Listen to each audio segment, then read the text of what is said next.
Hello everyone, it's Ryan at Dark Winter Moon in Boston. Today I would like to share with you my favorite version of the Charge of the Goddess and the meaning that it has held for me during my journey in witchcraft.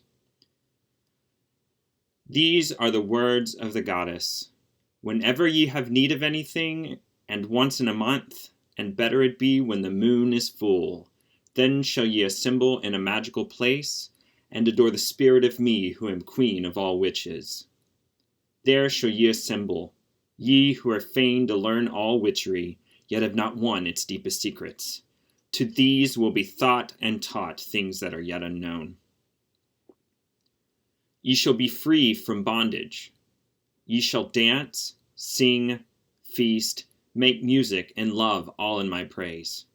For mine is the ecstasy of the spirit, and mine is also joy on earth, for my law is love unto all beings. Keep pure your highest ideals. Strive ever toward them. Let not stop you or turn you aside. For mine is the secret door which opens upon the land of youth. And mine is the cup of the wine of life and the Cauldron of Cerridwen, which is the holy grail of immortality. I am the gracious goddess who gives the gift of joy unto the hearts of men. Up on earth I give the knowledge of the spirit eternal, and beyond death I give peace and freedom and reunions with those who have gone before. Nor do I demand sacrifice, for behold, I am the mother of all living, and my love is poured upon the earth. I who am the green earth, and the white moon, the mystery of the waters and the desire of the spirit, call unto your soul, arise and come unto me. Let my worship be within the heart, for behold, all acts of love are my rituals. Therefore let there be beauty and strength, power and compassion, honor and humility, mirth and reverence within you. And you who think to seek for me, know thy seeking will avail thee not, unless thou knowest the mystery. If that which thou seek, thy find not within thee, thou wilt never find it without thee.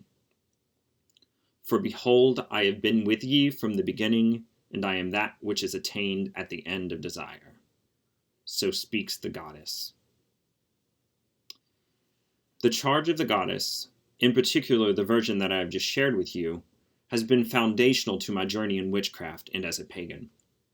I have often turned to these words as a touchstone, especially during my departure from Christianity and the subsequent years of deconstructing the effects of Christian dogma on my heart and on my mind. The words of the Charge of the Goddess serve as a rebuttal, as a counterpoint to Christianity and its belief system, and offer us a moving and empowering alternative. The charge also speaks of magic and mystery, and deep truths won by following her mysteries. When I first read it, it tugged at my heart. It enchanted me deeply. It spoke to some primal, secret, and sacred part of me. For all my life, I had always felt more spiritual, more deeply connected, more in touch with the divine while outside looking up at the night sky or going for long walks in the woods than I did sitting in church while some man spoke at me. Here was a spiritual path that embraced and integrated those experiences instead of shunning them as distractions or somehow sinful. The charge spoke to me of dark nights under moonlight, the smell of wood smoke, green growing things, and fresh earth in the air. It spoke to me of the sacred land itself and of being profoundly connected to it. It hinted to me the secret experiential communion shared with those of like heart and like mind, those that to the marrow of their bones know that they are witches like me. And here was also a picture of the divine feminine, the mother of all, that I had always found sorely lacking in Christianity. The goddess wasn't relegated to being just the mother of God, but was goddess herself. Suddenly spirituality felt whole and complete to me, and deity felt approachable in the warm kindness of mother instead of the cold distance of father. In the charge she says, I am the mother of all living, and my love is poured upon the earth. Here she confirms not only her motherhood, but her unconditional love for all living things. She reminds us that all beings, plant, animal, or otherwise, carry a spirit, that nature itself is sacred and should be honored, loved, protected, and cared for. She continues by saying, I who am the green earth and the white moon, the mystery of the waters and the desire of the spirit. She tells her witches that the earth itself is sacred, and that to harm nature in the earth is to harm her. And then she says, for my law is love unto all beings. Here she truly affirms what I often found wanting in Christianity, that all beings are loved and cared for by her, and that the celebration of life in all of its pleasures is not prohibited, but are instead sacred acts. She takes it yet further by saying, let my worship be within the heart, for behold, all acts of love are my rituals. As a young gay boy, this gave me hope. Finally, I felt truly and fully accepted by my spirituality.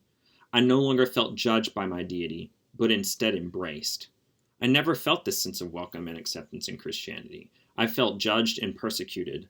I felt dirty and unworthy and flawed. And then she goes on to say, keep pure your highest ideals. Strive ever toward them. Here she affirms that it is our ideals, our own truths, that shall be our guide, not the truth of some other authority.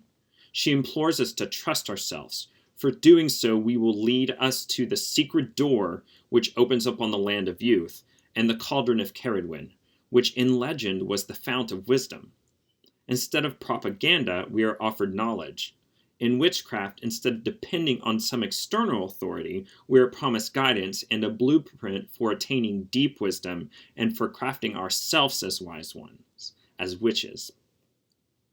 I am so profoundly and deeply thankful to have found this path of ever-unfolding, deeply meaningful, and empowered exploration of self and of the mysteries of the goddess. Even after over 20 years as a witch, I still often turn back to the charge of the goddess for guidance and inspiration, and often there are passages that stand out to me as if they are new, and as if I have never read them before. I truly feel that I have grown in myself and in wisdom because of this journey that I have undertaken.